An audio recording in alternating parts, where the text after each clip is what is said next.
In this world of angels and demons, aliens and humans, plants and animals, it is consciousness that creates our reality. Mind over matter, willingness and belief. There are people who can do things that involve the use of something that science has yet to fully understand, and that is the mind. Not the brain, but the mind. Did you know that when someone dies, their body instantly loses mass? Is this loss of mass the mind or spirit leaving the body? Earlier in life, I took advantage of the opportunity to begin studying the martial arts or martial science, and I learned a few things. I have also seen things that few would believe to be magical. But it's not magic, folks. It is understanding. It is the understanding of how the mind affects matter. And not just inanimate objects, but people. Come a bit closer and listen carefully as we step deeper into the mechanics of the minds of men, to further uncover what makes us human, and to gain a better understanding of why our minds make the world go round.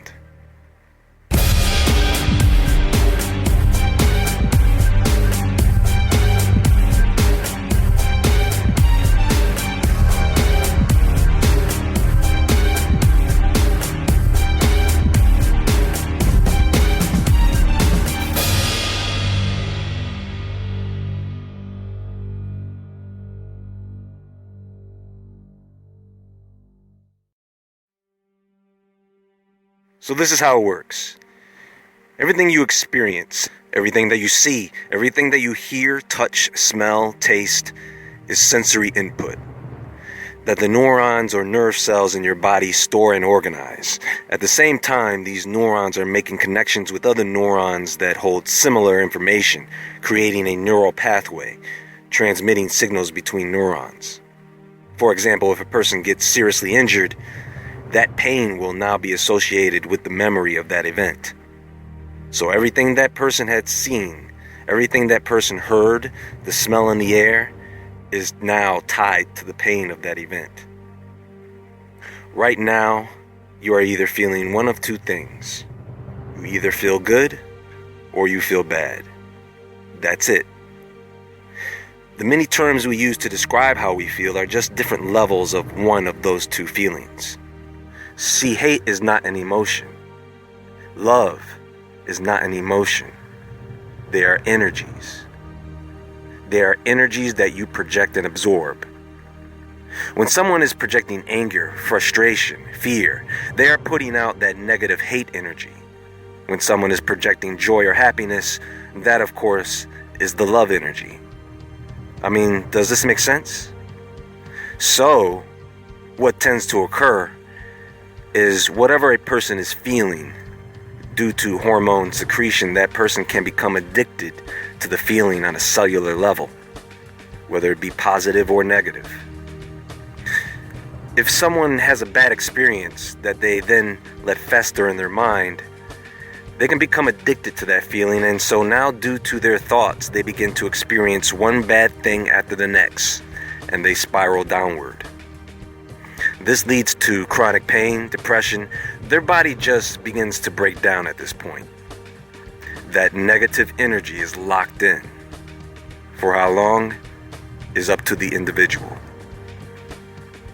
In the same category, right along with this type of person, we have what's called the energy vampire. Understand that the whole point to this is that your thoughts affect matter, and the first thing that they affect is you. Now, the energy vampire, there are many types, but no matter what type of energy vampire they are, this is simply nothing more than a person that makes you feel bad, right? So knowing this, we can easily identify who these people are, right? Most people don't want to admit it, but it's usually the people who are closest to you. And it's difficult. I know some of these people, you live with them, you work with them. These are the people that you know when you are around them, they will drain you of your energy, literally making you feel fatigued. There's the buzz killer, the narcissist, the victim, the attention seeker. They come in all forms, folks. You know who I'm talking about. And then there is the rare form of energy vampire, the psychic vampire. The people who go out and do this intentionally, no matter where they are. In fact, the bigger the crowd, the better. These people will actually go out and attempt to consciously steal your energy. Yes. Oh, you better believe there are witches and others of the type who are out there. And they do not care if the energy is positive or negative. They'll take it and turn around and use that energy for whatever they please. Some even put out videos on the internet instructing others how to do this, how to pull energy out of a person. Which brings me to the energy vampire that isn't really discussed, and that is the social vampire of the internet. Some call them trolls, haters, bullies. These people, folks, are in abundance. And people these days are for some reason greatly affected by them. They come through leaving nasty comments everywhere, right? They're in your emails, your Facebook, your Instagram, your Twitter, your blogs, your videos. And people are allowing them to get into their heads. Let me ask you something, folks. If someone came into your house and they left a bag of crap sitting in your living room floor, what would you do to that person? You wouldn't let them back in, right? What if someone came into your home and began to curse you out? What would you do? Right. So why would anyone with any sense allow a person to do this to them online? Someone sends me a nasty email, comment, or text, it's gone. I delete it. That's what the delete button is for. And then I never read what that person ever writes again. But some people get driven into depression by this. Why? Block them. Delete them. Erase their email. Wipe out their phone number. If you allow people to get into your head, it will pull the dark side in you to the surface. So it's not hard to see the effects that thoughts and feelings of those around us have on our minds and bodies. But how do they affect other matter?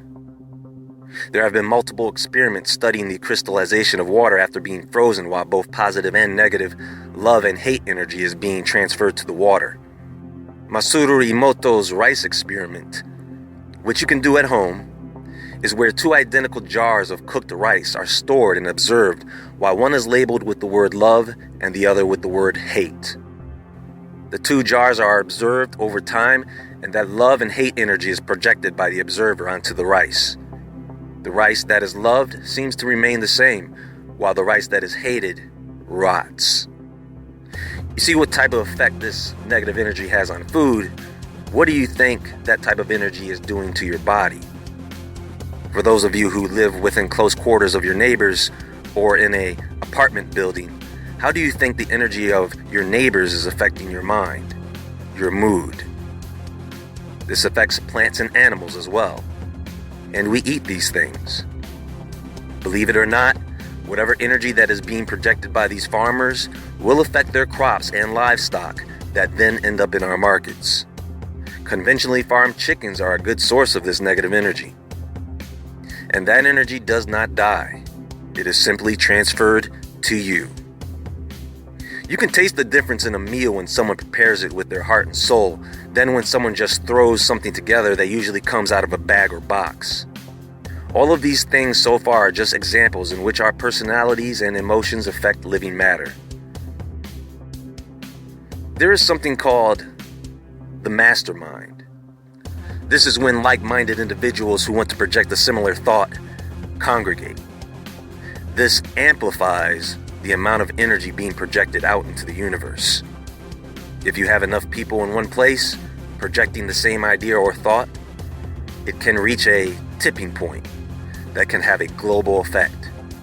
This was demonstrated back in the 90s by the TMCitas, a group of meditators that gathered in Washington, D.C., causing a dramatic reduction in the crime rate. The more people that gathered, the more the crime rate dropped. Now, I want to talk about how when you focus this energy, it can affect non-living matter. So what can we do with this energy as a whole? What can we do with this energy that flows through us in its raw form? The ancient Chinese called this flowing energy qi. You see, a long time ago, the Shaolin monks were just peaceful praying monks, very spiritual and nonviolent, but violence changed them. See, these Shaolin monks were being constantly robbed and assaulted by raiders and all types of bad dudes. Now, they grew tired of this, so they decided that they would send out scouts to search the world for warriors. Warriors that could teach the monks their ways so that the monks could then protect themselves from bandits, giving birth to what we know to be Shaolin Kung Fu. Of course, martial arts existed long before Chinese martial arts, but these monks took it to a whole new level, creating a Jedi-like fighting style, complete with methods on how to hypnotize or psych out their opponents. The psychic martial artist, with the ability to throw energy punches from a distance, through walls even. The ability to force, push, and pull objects. The ability to paralyze and stun opponents by simply touching them. Not to mention the ability to resist pain while making their body impenetrable to knives and blunt objects. Why do you think the military hires these people to teach their finest soldiers how to apply these techniques in combat? Bodhidharma was the Buddhist monk that came from the Western regions, Central Asia or India. And it is told that he brought these Buddhist concepts to the Shaolin Temple and was the one to begin the physical training of the Shaolin monks. Concepts that made their way further into Southeast Asia and Japan. And in Japan, there were the grandmasters of these teachings, the Ki masters. Legends say that these Ki masters possessed the same abilities as the Shaolin monks, but they could also do things such as projecting a sonic blast by screaming. Today, this is called a Ki-eye, which is intended to startle an opponent and add energy to a strike. However, the Ki-eye from one of these Ki masters would cause cellular damage. It is also said that they could manifest fire to surround their bodies without being physically harmed. Fact or fiction, many of these teachings were lost in the passing down of knowledge from father to son, teacher to student. And very few people today possess this knowledge and ability, such as the teachings of the dim mak, meaning death touch or dragon's touch. A practitioner could project ki energy from their hands, strike an opponent at various meridian points that are active at certain times of the day due to circadian rhythms, and within 24 to 48 hours, the person would be dead. This technique basically turns your internal organs into mush. Again, folks, these are just basic examples of what we can do with our minds, without using forbidden demonic witchcraft, by the way. See, we can all communicate with each other psychically, and DNA, genetics do play a role. I mean, you may have heard of how twins who have lived in separate locations for some time can feel each other's pain, dress and act alike, even communicate with each other mentally. These are just some things to think about. I'm going to have to break this information down into separate topics just so I can go a little more in depth into each one. I say we embrace our God-given abilities and apply these concepts, not for combat, not for profit, not for the prestige, but for the ability to heal ourselves and those around us with nothing more than a thought.